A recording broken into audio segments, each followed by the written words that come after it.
Terkadang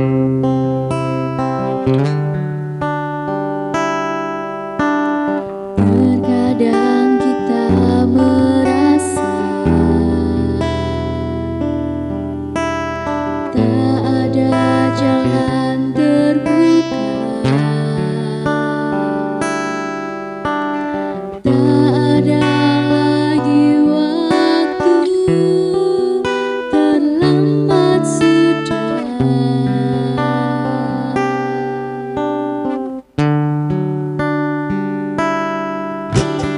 Tuhan tak pernah berdusta, Dia selalu pegang janjinya. Bagi orang percaya, mujizat nyata.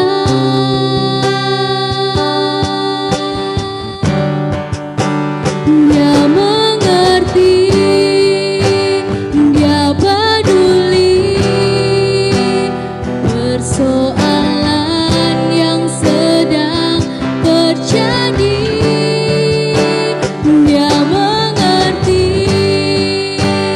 Dia peduli persoalan yang kita alami.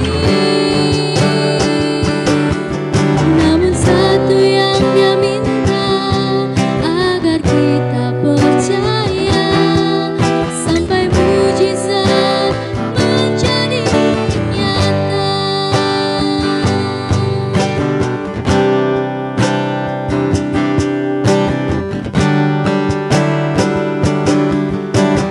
Tuhan tak pernah berdusta,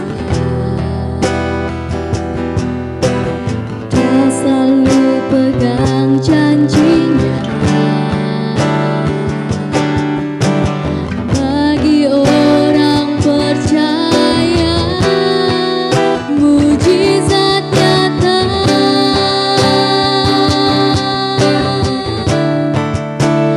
Dia mengerti, Dia peduli persoalan yang sedang terjadi. Dia mengerti, Dia peduli persoalan yang kita alami. Namun satu yang Dia minta, agar kita percaya sampai mujizat menjadi nyata. Sampai mujizat menjadi nyata. Sampai mujizat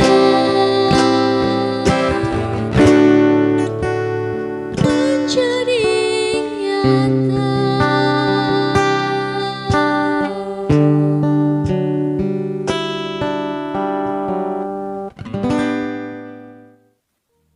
Shalom, remaja pemuda yang diberkati oleh Tuhan Yesus Kristus. Sebelum kita mulai renungan pada hari ini, marilah terlebih dahulu kita menghadap Tuhan dengan doa. Kami hantarkan.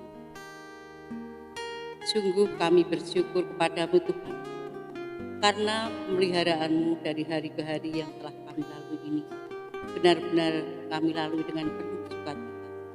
Pada kesempatan pagi hari ini Tuhan, kami menghadap kehadirat-Mu, mengaturkan pujian syukur serta terima kasih.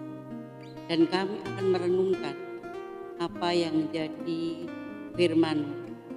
Persiapkan hati kami Tuhan, buka hati dan pikiran kami, sehingga kami boleh mendengarkan apa yang menjadi sabda-Mu pada hari ini. Kami berdoa kepada kami yang telah Engkau pilih untuk mengandalkan sabda-Mu ini. Kiranya Engkau berkati, Roh Kudus-Mu senantiasa mengurapi kami, sehingga apa yang akan kami sampaikan ini benar-benar sesuai dengan kehendak-Mu. Renungan, permulaan, pertengahan hingga akhirnya nanti kami serahkan dalam tangan kuasa. Singkirkan kami dari semua godaan dan marahan. Ampuni Tuhan segala dosa-dosa kami. Dan kami percaya firman-Mu sungguh luput untuk dekat. Dalam nama Tuhan kami Yesus Kristus, kami berdoa dan mengucap syukur. Terima kasih Tuhan. Amin. Saudara, remaja dan pemuda yang sangat-sangat dikasihi oleh Tuhan Yesus, sebagai dasar renungan pada hari ini, marilah kita baca dari Keluaran 3 ayat 1 sampai dengan 15 yang demikian firman. Adapun Musa, ia biasa mengembalakan kambing domba Yitro, mertuanya imam di Median. Sekali ketika ia menggiring kambing domba itu ke seberang padang gurun, sampailah ia ke gunung Allah, yakni gunung Horeb. Lalu malaikat Tuhan menampakkan diri kepadanya di dalam nyala api yang keluar dari semak duri. Lalu ia melihat dan tampaklah semak duri itu menyala, tetapi tidak dimakan api. Musa berkata, "Baiklah, aku menyimpang ke sana untuk memeriksa penglihatan yang hebat itu. Mengapakah tidak terbakar semak duri itu?" Ketika dilihat Tuhan bahwa Musa menyimpang untuk memeriksanya, berserulah Allah dari tengah-tengah semak duri itu kepadanya, "Musa, Musa," dan ia menjawab, "Ya Allah." Lalu ia berfirman, "Janganlah datang dekat-dekat dan tanggalkanlah kasutmu dari kakimu, sebab tempat di mana engkau berdiri itu adalah tanah yang kudus." Lagi ia berfirman, "Akulah Allah ayahmu, Allah Abraham, Allah Ishak, dan Allah Yakub." Lalu Musa menutupi mukanya sebab ia takut memandang Allah. Dan Tuhan berfirman, "Aku telah memperhatikan dengan sungguh-sungguh kesengsaraan umatku di tanah Mesir, dan aku telah mendengar seruan mereka yang disebabkan oleh pengerah-pengerah mereka. Ya, aku mengetahui penderitaan mereka. Sebab itu aku telah turun untuk melepaskan mereka dari tangan orang Mesir dan menuntun mereka keluar dari negeri itu ke suatu negeri yang baik dan luas, suatu negeri yang berlimpah-limpah susu dan madunya, ke tempat orang Kanaan, orang Het, orang Amori, orang Peris, orang Hewi, dan orang Yebus. Sekarang seruan orang Israel telah sampai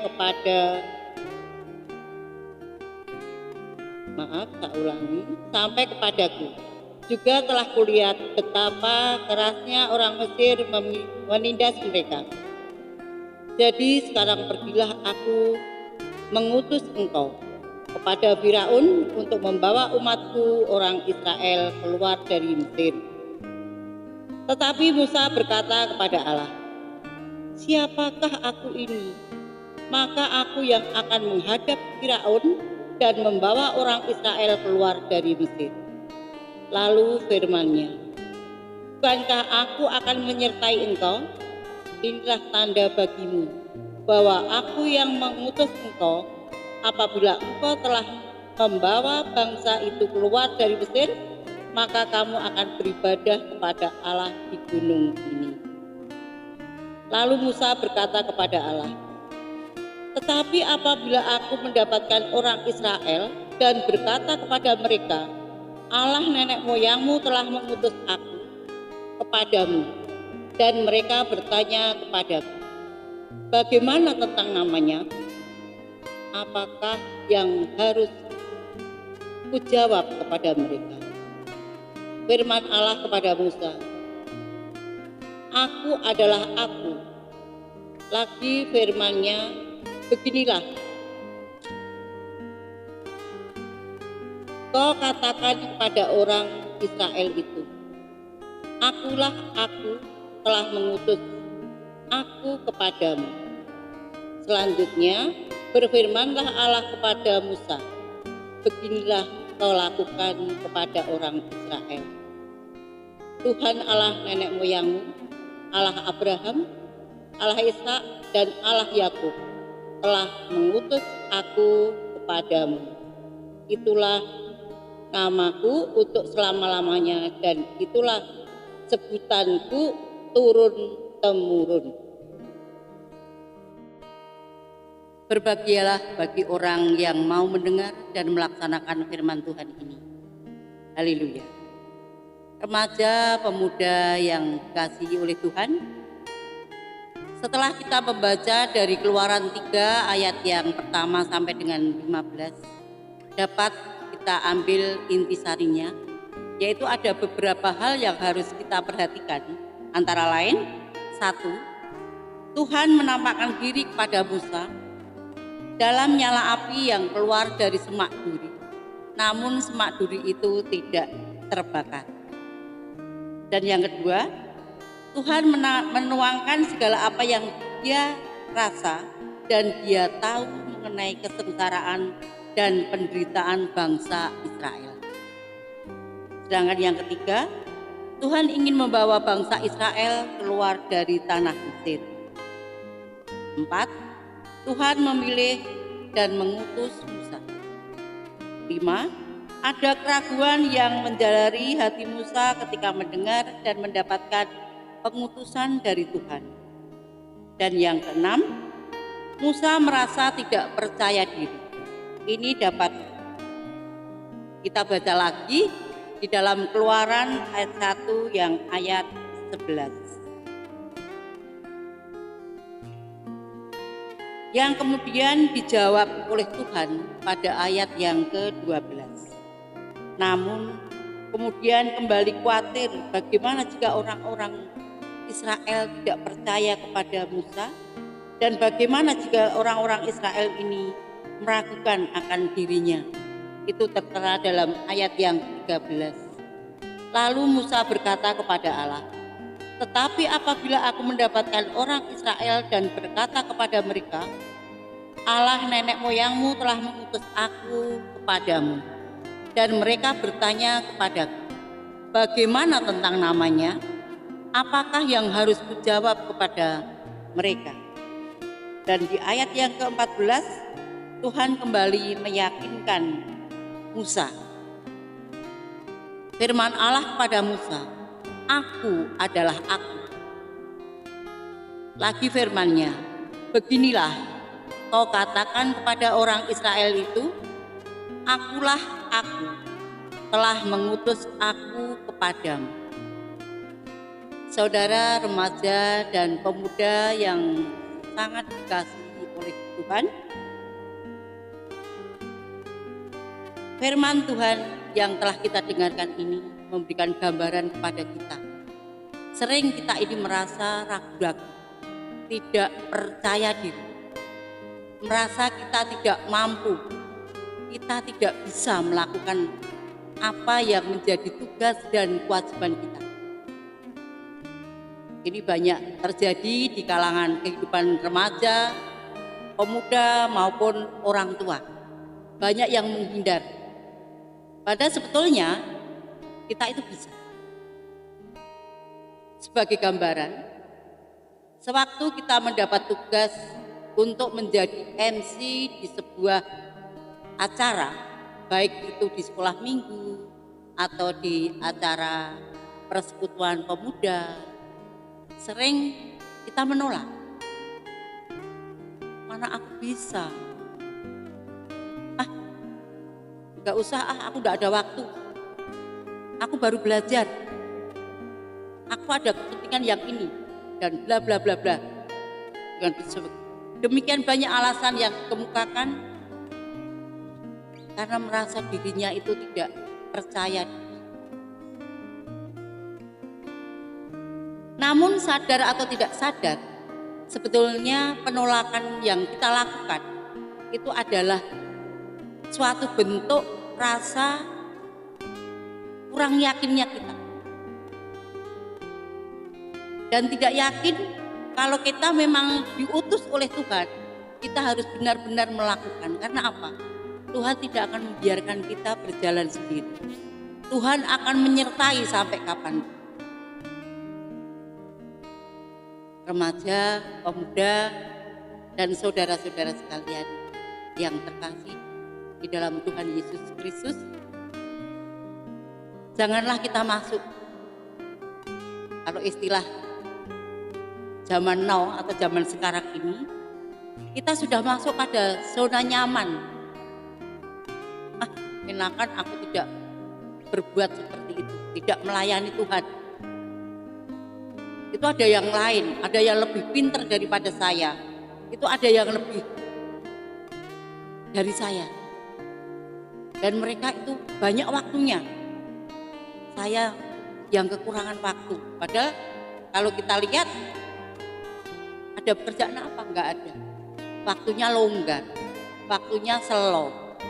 Tapi untuk melayani Tuhan masih mengelak, menghindar.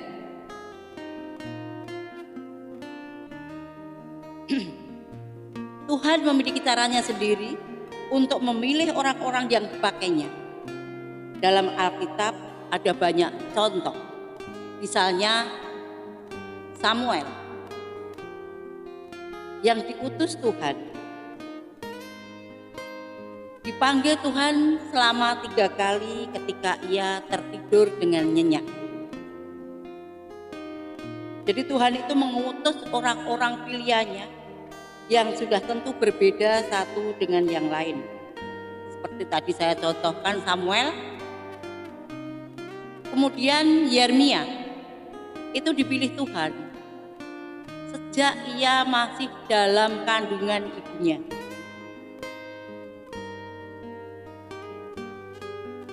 Dan Daud yang harus melalui proses seleksi dari ketujuh saudaranya, itu anak dari Isai, itu untuk menjadi raja Israel. Demikian juga ketika Tuhan Yesus memanggil ke-12 muridnya, juga melalui proses. Melalui berbagai macam peristiwa dalam setiap perjumpaan mereka. Dan masih banyak lagi cerita-cerita di dalam Alkitab yang dapat kita pelajari.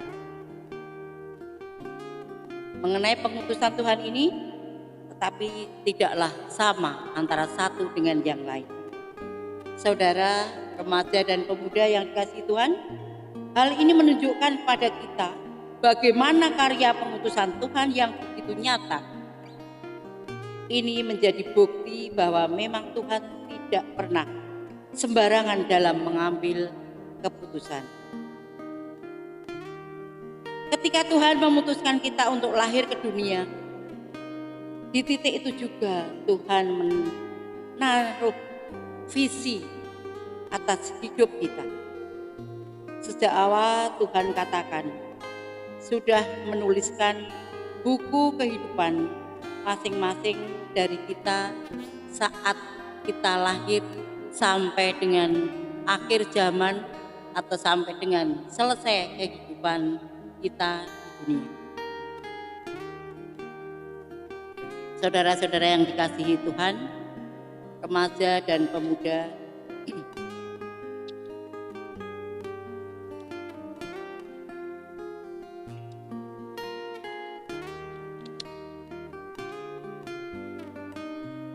berarti ada sesuatu yang harus kita kerjakan. Ada sesuatu yang ingin Tuhan lakukan di dunia ini melalui kehidupan kita.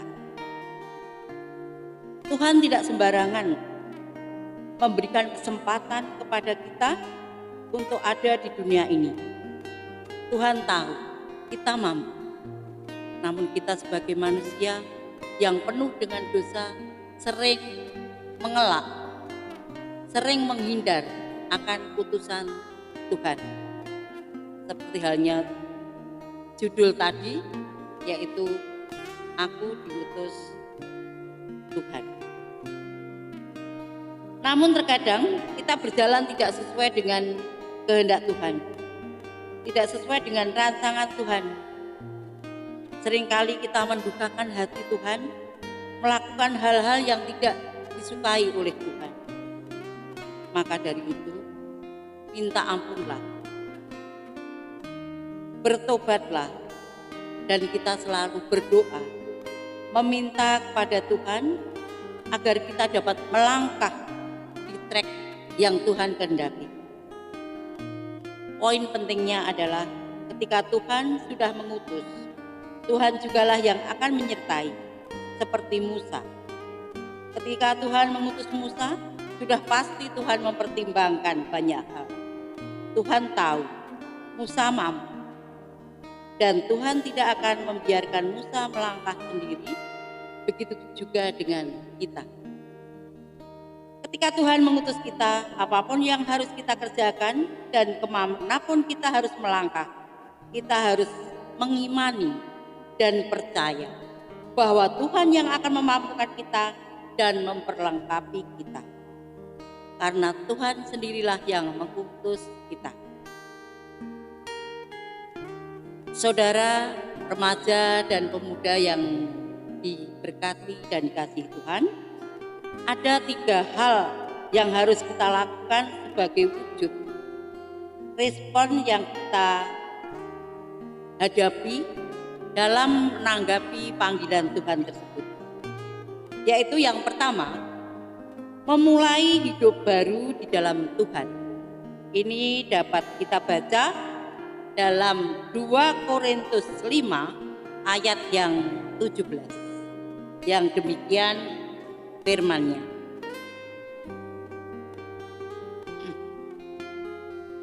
Jadi siapa yang ada di dalam Kristus, ia adalah ciptaan baru. Yang lama sudah berlalu, sesungguhnya yang baru sudah datang.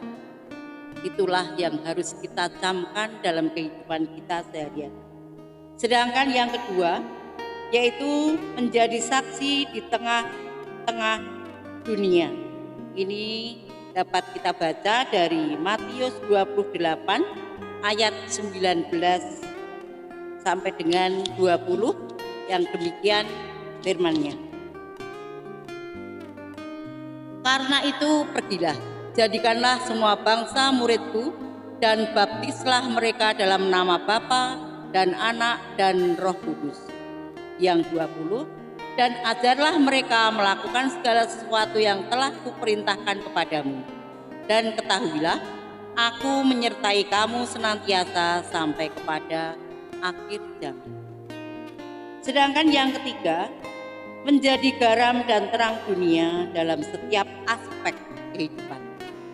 Ini dapat kita baca dalam Matius 5 ayat 13 sampai dengan 16. Yang demikian firman-Nya.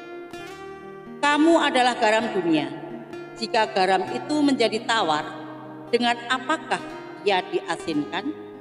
Tidak ada lagi gunanya selain dibuang dan diinjak orang.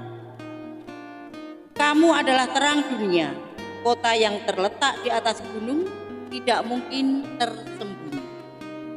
Sedangkan yang 5 ayat 15, lagi pula orang tidak akan menyalakan pelita lalu meletakkan lampu di bawah gantang, melainkan di atas kaki tiang sehingga menerangi semua orang di dalam rumah itu. Ayat yang ke-16, demikianlah hendaknya terangmu bercahaya di depan orang, supaya mereka melihat perbuatanmu yang baik dan memuliakan Bapamu yang di surga. Saudara, remaja dan pemuda yang dikasihi oleh Tuhan, pertanyaannya sekarang adalah, maukah kita merespon pengutusan Tuhan ini? Maukah kita dipakai Tuhan? Dan maukah kita diperlengkapi Tuhan? Serta maukah kita mengandalkan Tuhan dan percaya bahwa Dia yang akan senantiasa menyertai kita sepanjang zaman? Tentu ketika kita memutuskan untuk merespon panggilan Tuhan, pengutusan Tuhan, akan ada banyak rintangan dan godaan. Tetapi kita tidak perlu takut, khawatir, karena Tuhan sendiri yang akan menyertai kita melalui kuasa Roh Kudus.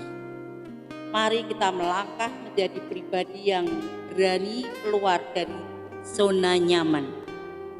Pribadi yang mau dipakai oleh Tuhan, pribadi yang dinamis, kreatif, dan inovatif. Satu hal yang penting untuk diingat. Banyak orang yang terpanggil, tetapi sedikit yang terpilih. Amin. Tuhan memberkati. Marilah kita berdoa kepada Tuhan. Terima kasih Tuhan, karena Engkau telah berfirman kepada kami. Jadikanlah kami sebagai pelaku-pelaku firman, dan biarkan kami melangkah mengikut Engkau, menjadi utusan-Mu, dan selalu mengimani akan penyertaan.